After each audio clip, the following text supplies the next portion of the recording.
তিন পুরুষের ব্যবসা নাকি? এখানে কয় প্রজন্ম এটা করে? এই পেশার সাথে কয় প্রজন্ম জড়িত?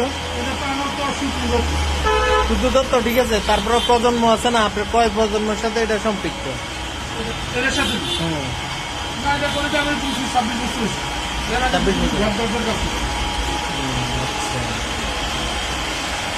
পক্ষ করবে